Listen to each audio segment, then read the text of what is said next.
I was 41 years old. I was unemployed. My husband had started a restaurant business, which was his dream. This is actually a funny story. When he got laid off from a big job in high tech, and I think he was really relieved. You know how a lot of us wait to quit our jobs and then we get laid off. Well, so what happened is the first restaurant was a home run, and of course, what do you do when things are successful? Grow it. Grow really big. And so they decided to raise some money, and we threw in our home equity line, kids' college savings.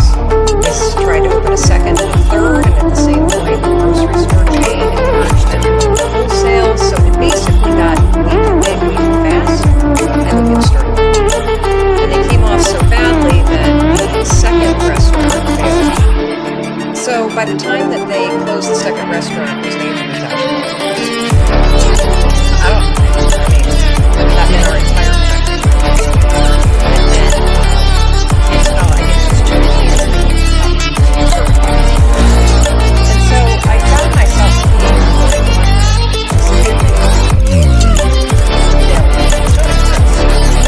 So what would happen to me is the exact opposite. Chris would be gone. I would go off and talk in the morning, and I would lie to him. And I would think about the house, and I would think about okay, and I would think about how much we had bought the night before. And I would think about the fact that I was unemployed. And I would why would you get up when your life is like the scheme of life, hitting the snooze button is not that big of a deal. But here's the thing about life. None of us wake up and say, today is the day I destroy my life. What we do is we kind of check out because it feels overwhelming. We check out because it's not right. Or we check out because we feel and we make these moving with the motion,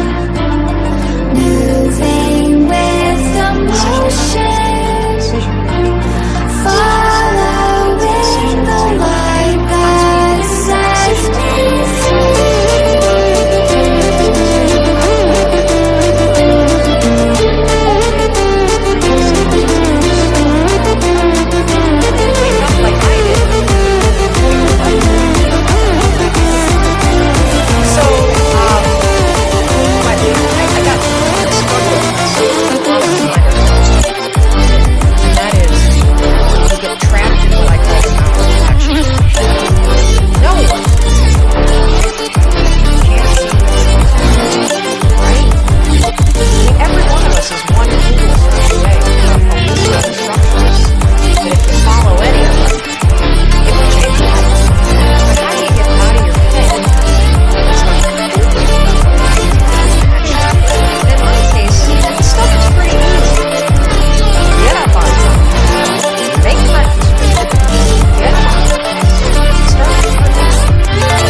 with this knowledge of what to do, and then you hesitate and you think about whether or not you feel like doing it. So for a couple months, I was really stuck.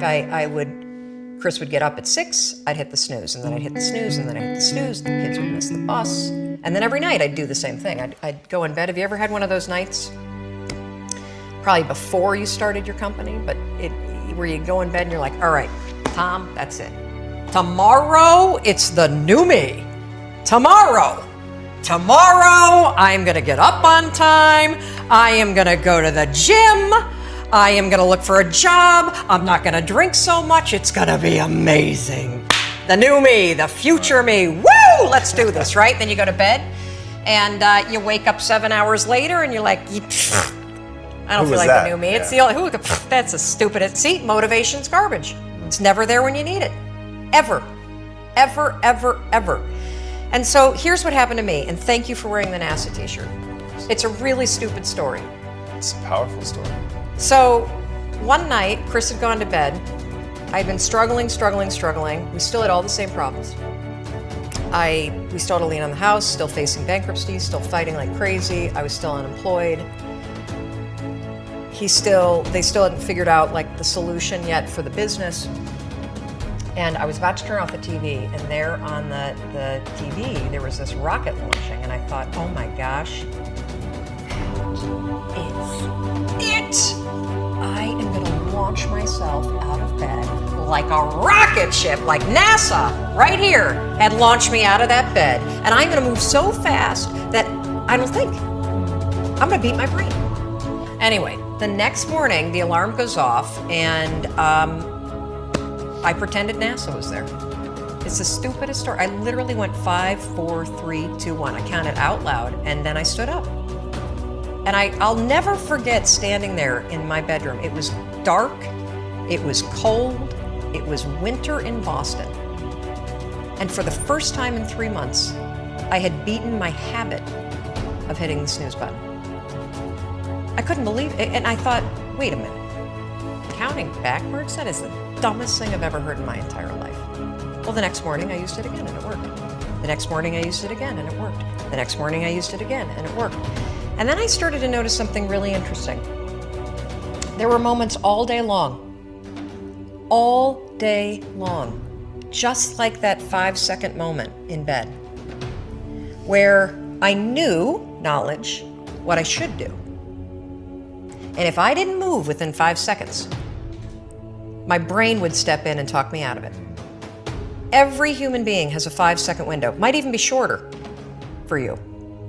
You have about a 5-second window in which you can move from idea to action before your brain kicks into full gear and sabotages any change in behavior.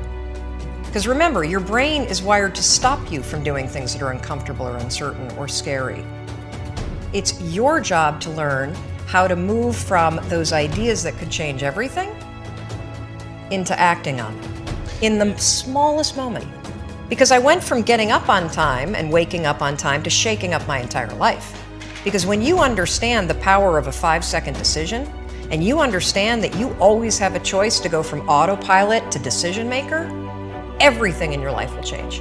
You will be a different negotiator, you will be different in sales, you will be unstoppable in the gym, because you will realize the amount of garbage that you put in the way of your hopes, of your dreams, of your potential, of your confidence, of your courage. Everything comes down to the decisions that you make. We all know what to do. None of us know how to make ourselves do it. So the single most profound use of the 5-second rule is mind control. You can actually use one stupid little trick to push yourself to grab it.